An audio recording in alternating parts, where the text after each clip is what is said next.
almost a father prize. It is no longer your lips yet I apply. He gave up his life so I could walk in freedom. He paid up the price. I'm your co-host here. My name is Niecy. And I'm your other co-host, Jade. Yes, and we are coming at you with another episode today. What are we talking about, Jade? So today's episode, as you can see by the title, is called Idols. Idols. Yep. Yes. So we're going to be talking about idols here. Mm-hmm. Definitely nothing that everybody ain't used to, or something everybody's familiar with idols. Yes. So that's going to be our main topic of today, and then we're going to give you our Peachable Moment after. Yes, but before we get into the topic, kind of just want to start off with like a quick little icebreaker just to kind of like just get the tone set for the day. Mm-hmm. So my question of the day for you, Tanisha, is what is a pet peeve of yours that people do? Girl, I feel like everything is a pet peeve. I don't know. You caught me off guard with that one. That's a point. A pet peeve. I have so many that I just don't even want to even say, but I can't even think of them at this moment. I know one main pet peeve is give me a moment, because I think deep. I go deep. Okay. Oh, I can say mine. Okay, what's yours? So mine is I think when people just keep asking me the same question over and over again, but my God, yes. in a different way. They just keep asking me the same question, and my answer is going to say the same. Oh, so what's going on? It's the same. And they just keep asking me, oh, what about this? And it's no, and the answer's the same. It's not changing. I'm not lying. It's just stop asking me the same question 7 different ways. Okay, yep. I think I found mine. Okay, so my pet peeve is when I tell somebody my problem, if someone is asking me what's their problem with me, or what's my problem with them, and I tell them, and then they flip it, and they're instead of acknowledging my problem, yes, they're well, you do this too, and all that. I hate when people do that. Yes. That irritates me. It's just we didn't ask about what I do. Well, you're asking me what about That's a pet peeve of mine, flipping and asking me a question and then flipping it. So, yep. And that was our pet peeve. So we kind of want to know what your pet peeves are. So if you are able to leave a comment, let us know. Well, what about you? How's your week been? What's some challenges that God's been putting towards you this week, and that you have overcome, or probably still going through? Okay, I would say going through still. So I remember we had to sit down and we talked. We were let's be more transparent. And I'm okay, I'm going to be more transparent as I possibly can. Yeah. Also preserving my privacy, because I'm a very private person. She is. I really am. So in my life, there's nothing going on in my life. But basically, I think for me, it's just I have this idea, this vision in my head how I want my life to play out. And I think sometimes, and a lot of the times, God has a different plan. And when they don't align, I kind of get saddened or butthurt or just upset sometimes when my plan, how I have it planned out, doesn't align with God's. And we already know time after time again that his plan is always better than ours. And it kind of reminds me of that picture. I don't know if you've seen the picture of God. It's a little girl. She has a teddy bear, and it's a small teddy bear, and Jesus is in front of her, and he has this really big bear. And he's asking her, "Give me the bear." Yeah, behind him, he's "Give me the bear," and she's holding on to it. And I feel that's kind of where I am in my life right now. So that's how your week has been. Yeah, yeah. That was a long soliloquy of what has been transpiring. She just said, "I'm gonna open up more." Went into a whole tangent. Yes, I'm hold on. So what happened? What specific thing happened to make you feel it's a little thing, signify that what you said about Jesus? I would just say, was it work? No, it's just my personal life. I think how basically personal life. I just want to be better. I would have thought by now. I would say I thought by now I've probably been married and had a family by now, and I haven't, because I'm in my mid to late 20s. So I thought that would have been where I would be. I feel every girl has thought that, especially in middle and high school. By 25, I'm gonna be married with 3 kids. And that's now not when the I case. see people at 25 married with 3, I be like, you is grown. Oh my God. So yeah, I think that's just where it's just like, you know how sometimes you just see things on social media and it's like, dang, I'm not there yet. And you kind of get in your head and yeah. Yeah. Well, like with me, like this past week, I think God has like been doing like working on my patience a lot, yes. and also trusting Him as well, because I feel like I be wanting God to move on my time, and God, that's never gonna happen. God is always gonna move on His time, His Yes. timing. So I kind of been like, I ain't gonna lie, y'all. I've been frustrated with God this weekend because I'm just like, why are you making me suffer? I felt like David in the wilderness. I'm just like, Yep, God, do you Psalms. hear me? I am struggling right now. I'm going through a lot. But I also felt like a solace like vibe where it was just like, you're worrying, and I told you Exodus 14:14, be still before I will fight for you. Yes. So that's just been my week. I'm just learning. I always tell God, like, you know, work on me, work on my patience, work on because I'm very impatient. Me too. And I don't know what's going up. I don't know what's the problem with that, because I used to get compliments on my patience. Like I was so patient, but I guess the older I get, I'm just becoming more and more impatient. And then when you go without for so long, and you're just like, it get frustrating at a certain amount of time. So I agree. that's where I'm at. But God's still working on me. I told you I'm not perfect. I ain't no perfect Christian. I don't There think that even is one. exists. Only Jesus was perfect. Like there's no Exactly. perfect.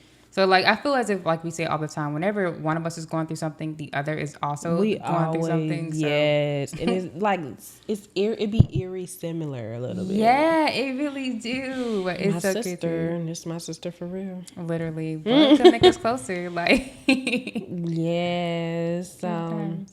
on to the topic today. Yes. What we have going on. So we're talking about idols, and like I said, I feel like everybody at some point, unknowingly or knowingly, had an idol. Yes. And I've had several. It don't even have to be like an actual person, what I learned. Yeah, it can just be a thing. A thing or a want or Yes. something you're worshiping, and you don't realize that you're doing that until, I don't want to say it's too late, but to the end. Yeah. So, yeah, I think that's what's an idol that you feel like you've had previously before? Okay. So I would say I just talked about some of it, but basically I would say an idol of mine is more so like I would just have to say like wanting a desire of like to be married or be in a relationship and try not to idolize that thing. Yeah, I would say that's for why me. we said it's way more than a person Yeah. or a music artist or a influencer. Like you can Yeah. actually idolize like relationships. Yeah, I mean, in a sense, that's a person. Like, it's a person in this context. But yeah, I would say that for me, Yeah. like idolizing it. Yeah. I don't know. What about you? I idolize a lot. Ugh, sorry, I said that really loud. I idolize a lot. I think with me, I idolize my looks and hair, and I don't really idolize relationships as much. I mean, I'd be like, it's nice, but Yeah. I more so admire relationships than idolize it. But Right. I do idolize like healthy people. I be wanting to like be healthy and stuff like that. Like idolize things where I think that goes back to looks though. Like I Yeah. think my looks is the main thing that I idolize like a lot, and it don't help that that I am a twin, and like even though we are twins, we look different and all the things like that. So I used to like try to not idolize my sister, but try to be like her or Yeah. like look like her or something like that, and it just never works out. It doesn't. I feel as if like you're just not. I feel like when you start doing that, it's that comparison. Yeah. Like, and like, doesn't it say like in the Bible like comparison is a thief of joy? Mm-hmm. So like, yeah, you're comparing yourself to this person, and it's just like no, like God made you individually, and you know what I'm saying. Like I think sometimes it gets kind of like cliche to say like you're beautifully and wonderfully made. That's what it says in the Bible. I don't know exactly where. Yeah. But it's just like, it's so true. Like God handpicked you and like created you in his image. So we shouldn't be trying to and striving to look like other people when we know like what God continuously says about us. You know, and as I'm sitting here thinking too, I was like, I don't idolize my sister. I idolize, like, probably what I more so idolized was like the attention that she got, because me and her had different looks and like that, and she was the more outgoing and I was like the more quiet, reserved one. So Yeah. I won't even say that I idolize the attention, because I feel like as a young kid I probably didn't get that much. In a household I did, but like going out in the world, like sometimes you can be raised differently. My mom and my parents, they always like fairly, I will say for the most part, fairly treated us as twins, but like out in the world it was something completely different. No, I agree with you on that point, because I don't know, how's your take on this? Like, you know how when you're in a friend group, because this always happened to me, a friend group when you were like younger, were you like always like the last to like get asked on, like either asked out, or like the last to get picked to like go places, or like the last to find out about in an event, or last to go to, you know, like hang out, get asked to hang out, like, oh, you can come, like, I don't, that was something that always happened to me, like I was just always the last. I think, and not to compare struggles, but I think it was kind of worse for me, because they would invite my sister and then like tell your sister to come, and then my twin would be like, do you want to come? They asked me to tell. I'm like, well, the same instance, and she used to call me sensitive all the time, but I'm just like, I feel like if a person wanted me to be there, they would have asked me. They're not going to go through you. And I've seen it happen several times. So anytime somebody asks his twin and be like, well, you could tell twin to come. No, come tell me and I'll go. I'll think about going. Exactly. So I don't like that. That goes back to my pet peeves. Don't invite me through anybody else. Like, come to me. Yeah, no, I completely agree. Like when you said, because I don't know, I saw this this video of this guy was just like, you know, hey, do you want to, he was talking to his girlfriend, like, do you want to go, do you want to come with me to do this? And she was just like, he was like, do you want me to hang out with you? Do you want to hang out with me? And she was like, I don't know, do I? Right. I feel like you don't want to, but you're asking because you feel like, and they were just getting a whole argument. And that's how it feels like.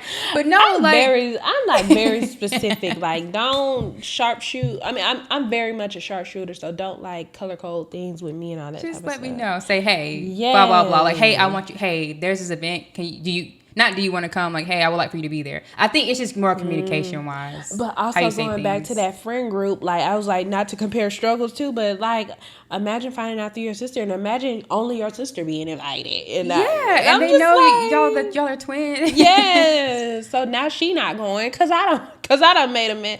I'm uncomfortable and I'm mad. So yeah. So I guess my question to that is, how did you idolize that? It ties into idolization, because it's just like, what do I gotta do? You know how people like, I don't know, how you idolize God is like, how do I give him the glory? Give you the glory. Yeah, give him the praise. So I felt like with attention, it was like, how do I get that? Yeah, what do I got to do to get this attention from this certain friend group? Like, do I have to act like her, exactly like her? Do I got to, do this to like, in a sense? And it never worked out for me. Like, when you're being something that you're not, like, it just never, some people can just actually see that. Like, you're just not that type of person. Like, so once I started actually being myself and actually not caring, because I always tell you, Jay, because Jay be like, you don't care about nothing. And I do care, but it's just like, it took me a minute to get to where I am now, because I used to care about everything. Mind you, I still do care, but once I stopped idolizing other people's feelings, I idolized that. I idolized how people felt about me, or how I made them feel, or like just being some person that I'm not. I idolized that because I was like always worrying about how do I get this to the next position, or how do I. Yeah, so it was just like, it was weird. So once I stopped doing that, literally everything genuine came to me, and I haven't had to worry about like anything ever since that. Like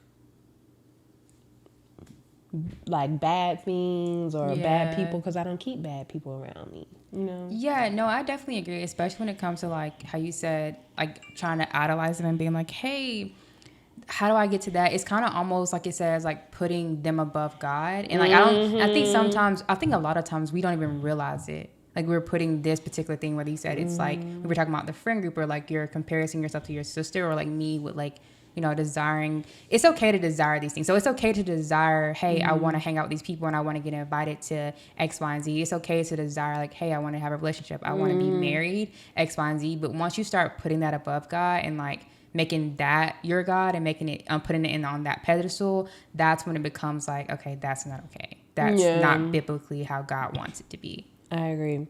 I agree. And I also feel like this, I wish I had told myself, that's when the Bible comes into play. And I really wish I had told myself, like, it was in John when Jesus was like, if they hated you, they hated me first. You know what I mean? Not saying that my sister friends hated me or whatever, but it would have been something more comforting, letting me know that, hey, not everybody's gonna like you. They did not like Jesus. Like some people didn't like Jesus. I don't know why. I mean, I know why, but like, no, I really don't. Like that man was so sweet, but continue. Yes, they didn't like him.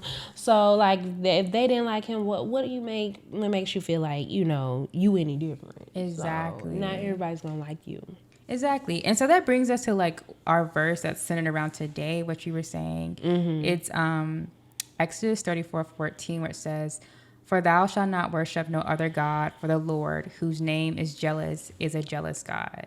And that just shows you right there, like God is very jealous, and he doesn't want you to idolize these things, because you're putting your hope in false things. Yes. Like he knows who he is, and like he knows that once you get a relationship with him, like you're supposed to be worshiping him, because he can help you in so many other ways. And you putting your hope into things that you just know are temporary. He's eternal. It's temporary. It's gonna fade. It's a facade. It's gonna fade away. So putting all those emphasis on like that, what others thinks and not what God thinks, because his word is truth. So and then putting it in like other things like relationships and, you know, marriage, all those things, like those are temporary. Like once you die, you're not going to be married anymore. Yes, but let's break it down a little bit, because let's talk about why they say he's a jealous God because of these idols. Because imagine you doing something for somebody out of the kindness of your heart, you giving them your all, but they, instead of giving thanks or telling you thanks, they're giving it to other people. Or like, I'm giving you my phone for you to use it, or just in case you need it for emergency, and then you go ahead and hand it to somebody else. Like, I don't know, this is like I just saw my phone and just said that example, but like, he has every right to be jealous. You know, very right to be have a wrath towards you because of that, because God really does do a lot. Like, he really does fight for you. We wrestle against we don't wrestle against flesh and blood, but principalities, high powers. So we imagine us doing that. Imagine what he got to do. You know what I mean? So I for a long time I was in denial about God being a jealous God, because it's just like, who wants to be jealous? I'm not calling God jealous. Like, God is a great God. Like, why would I call him jealous? But it does say he is a jealous God, and I feel like, and then once I got the meaning and the understanding of why he is a jealous God, because he is ultimately great to us, more than great. Yes. I could understand. Yeah, and actually, I was trying to find the verse. That's why I was on my phone. I was trying to find the verse so we can quote it correctly. It's Ephesians. It comes from Ephesians 6:2. It says, "For we wrestle not against flesh and blood, but against principalities, against powers, against the rulers of the darkness of this world, against spiritual wickedness in high places." That's what we wrestle against. Yes. Imagine what he wrestled against. Exactly. That like we're literally fighting a battle that we cannot see. Yeah. Like, so when you start, that's why he's jealous, because he's like, I'm protecting you from this stuff, and you don't you're putting your hope and your identity in these false things, and they're gonna leave you empty. Come to me. Yes. I know what's best for you, because I created you. I got eternal life for you. Hello. Can we, if we had like a little button, can we press it like ding, the light bulb? I want to do like the bomb, like boom. The boom, like the blow up explosion effect. Yeah. We need to put that on the pod track. We do. Like, boom. It blows it up. But no, that was a bar. So I think as we start getting close, what are some effective ways that you want to not idolize things? Like, how are some steps that you don't want to idolize? Like, you know, like you said, your idol was it comparison?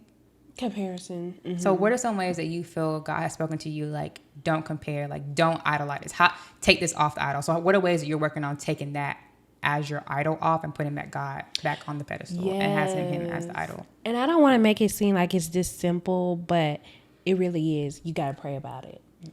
You got to ask if this is in God's will. Like, with everything, I always ask God, like, if this person is meant to be in my life, please, Lord, if this is your will, you know. But if this person is taking me away from you, yeah, and he's not in your will or she's not in your will, remove them. Yeah. Mm-hmm. So, and it don't even got to be that. It could be a job. It could, because I be idolizing jobs too. I used to idolize. We need to talk about that too. Money. Oh my, yes. I used to idolize money so bad. Like, I gotta get the bag. I gotta get to the next. And it's just like, when you're worshiping God and then like you're worshiping money too. They never can come together. They never can. It's like you got to choose one or the other. And then also inflation, or like the explosion of social media. Mm-hmm. Everybody is like so focused on the bag. I got to get to the bag. I can't do this because I got to get to the bag. Mm-hmm. I got to get the money. And what we keep seeing and realize is like, I think I saw it. I got to see it. Like, I saw it somewhere. I was in a Bible study and they were saying like, when God isn't pleased with you, he gives you money. But when he is pleased with you, he gives you knowledge to know him more. Yeah. And that's why you see people who get all this money, they're getting into the bag. They don't really know God like that. Mm-hmm. And or they're unhappy once they get, they be like, I want to make $1 million. To make $1 million, they're still unhappy. Yeah. They're chasing, it's like on a rat race. But you can see people who are like, let's say the blessed is the poor in spirit. Yeah. Because like, even though you might not have a whole bunch of money, you know who God is. And you're still like you're walking in his will and like, you know, not gratifying the desires of the flesh. Because if you're walking in the spirit, you want to gratify the desires of the flesh. I remember my mom told me one time, she was just like, I told her I was like, she was telling me how she didn't have money or something like that. And I was like, dang, it sound like you broke. And she was just like, baby, I'll never be broke. I was like, you're broke now.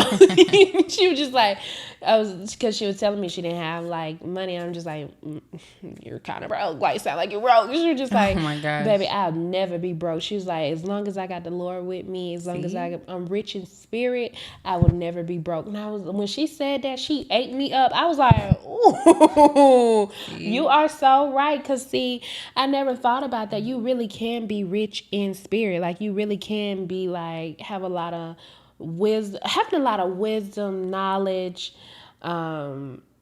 education, like in spirituality. Yeah, you will never be broke. But then you also have to realize that don't try to get too much wisdom. Like, don't try to get too much head knowledge. So like, use it for the right reasons, because you can start idolizing knowing certain things about like idolizing certain things about being a Christian, if that makes sense. Like, idolizing certain things, putting it above God. Like, for example, like knowing the word more so than applying the word to your life. So you can know all the scripture, but that Pharisees, they knew all the scriptures, but they did not know who Jesus was. They did not have God in their heart. And that was the ultimate downfall. So you can have all the scripture and head knowledge, but if you don't apply it to your life and you're not kind to people, you don't show the love of Christ, really, what is it? King Solomon said something too. He was just like, a fool, and I'm paraphrasing, but he was basically like, a fool thinks he knows everything. Yes. And he was just like, you can never not learn anything, basically. Exactly. You're always going to learn. You can think you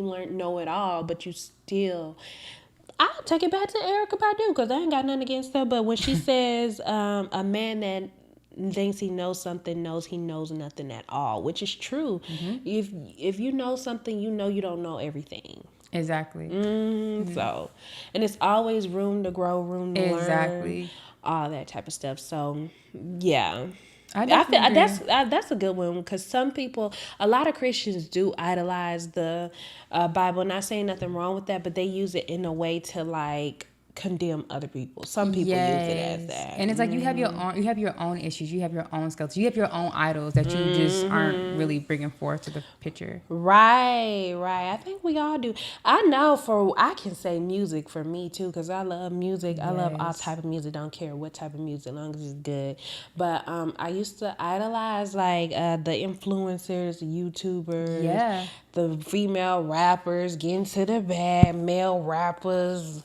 I like a big booty and all that. Like I used to idolize some of the stuff that they say. Yeah. And like not even just idolize it, but internalize it and all that type of stuff. Yeah. Especially being a black girl. Like I used to internalize, try to be like, I want to be the girl that's in the music videos, and the girl that's chosen and all that type of stuff. And it ended up being idolization. I idolized that. The thing about me idolizing stuff, I'm too lazy to even try to move and try to act and be like that person. I just like idolize it. But I did used to ask God, like, why I don't look like that? Why my skin not lighter? Why my hair not like less curly or loose That's the curly? thing. Why my eyes not like light and all that? Literally. Like, and I won't say pretty because all types of eyes are pretty. Speaking of eyes, one little thing. So as you all can see, my eyes are so big. I don't like my eyes, but we're working on it. And so I definitely will idolize. Her eyes are beautiful. No, they're not. But I definitely will. I definitely be looking at her eyes. I'm like, oh my goodness, I want smaller eyes. And I sometimes I'll be idolizing people who have smaller eyes because mine are so big. But you just gotta. That is crazy. It is the and weirdest thing. I be telling thing. her, I'm like, you doing that, and there's certain people that don't even got eyes or born without eyes to see. So always humbles me about that. Always happy, and beauty is in the eye of the beholder. So if you don't even think you're beautiful, you can't thank nobody else. You can't believe somebody when they say you're beautiful. So let's talk about it. I'm your friend. I'm gonna hold you accountable. Don't hold me accountable. I like that because your eyes are very beautiful. They're very big. Stop. They are. Big eyes are very beautiful, and her eyes aren't even.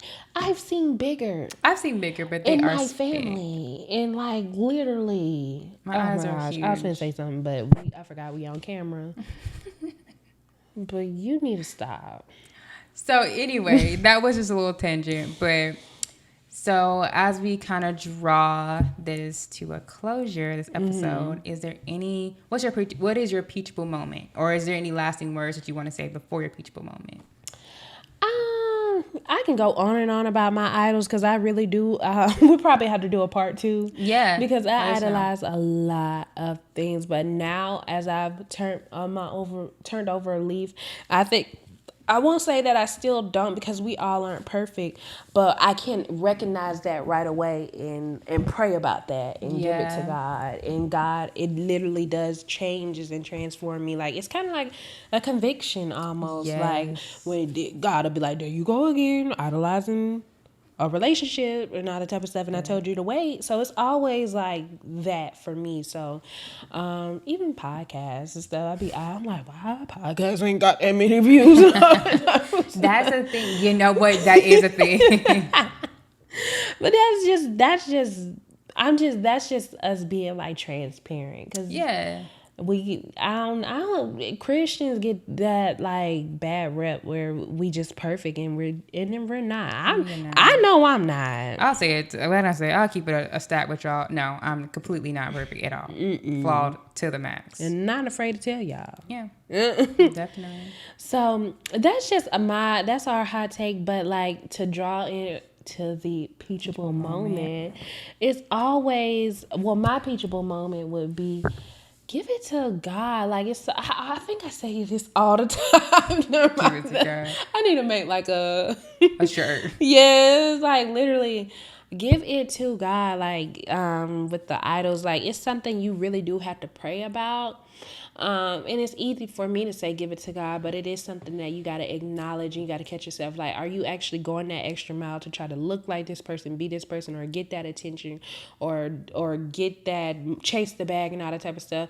Are you doing it with God first? Like, do you feel God in your life as you're doing this, or as you're feeling this way and all that type of stuff? Right. And then you actually got to talk to God about this. Like, is this something that you want me to do? Right. And trust me, he will answer. No, you're right. Like if you're gonna act, look, literally, you gotta ask God for something. You better ready be for prepared that. to Yeah, answer. because and we all know that one prayer we asked, and they be like, "Is this person remove them?" They be gone in like less than 24 hours. Yeah. I'm like, now God, you answered this prayer real quick. What about Yeah, the other prayer? I know. Like, hold on. now. There's still some stuff I'm waiting on. You got him up out of here. Right? It really be like that. Yeah. No, I definitely agree with you said that. What's your Peachable Moment? So my Peachable Moment, it just ties back to what I said in the beginning. It's just like, I saw this thing that says like, your obedience is more important to God than your understanding. Oh, yeah. So being obedient to God is more important to him than trying to understand why you're going through what you're going through, or why this prayer hasn't been answered, or why this idol has been taken away. Yes. Like, I don't understand, like, because for me, like I said, tying it back to the beginning, like, I idolize relationships and marriages. Like, that's because obviously I have a desire to be married, I have a family, and I idolize that because I don't have that yet. And sometimes I put it on the pedestal, like I put it above God and be like trying to want things to happen on my timeline and not his. And it's just like, it's really humbling to understand, like, hey, this is not working. This doesn't work out because of this. And you don't just listen to me. Let this go. Stop trying to like manipulate the situation or whatever. Stop. Like, take your hands off of it. Yeah. I got it. Be obedient. But I don't understand why this is happening. Look, that's not important right now. Right. Be obedient to me. Like, listen to me, and you'll maybe understand later on. Cause like, I forgot. I'm gonna butcher this verse where it's like, you may not understand what's happening now, but I'm gonna butcher that. But you know what I'm talking about? That's in the First Testament. Jesus was talking about that In the New Testament. Yeah, I said first. The New Testament. Yeah, Yes. now I know what you meant. We'll put it up on the screen. I believe it's in Matthew. Yeah, he's like, you may not know what I'm doing now, but one day you'll understand. And so that's what it just reminds me of. So that's really my Peachable Moment is like, your obedience to God is more important than your understanding of what he's doing. That's so true. Yeah. That's true. Yeah. Yes, but you guys, if you like this episode and you want to give us a follow or definitely subscribe to us, please, or keep up with us, please follow us on Instagram and TikTok at Peachable_moment and at on YouTube, because I'm sorry, we got so many social media. We do. And on YouTube, we are here at Peachable Moment, and on iHeart Radio, Spotify, and Apple Podcasts. So if you like us, please let us know. Give us a like, comment, share, subscribe. We definitely want to hear from you all, and we thank you so much.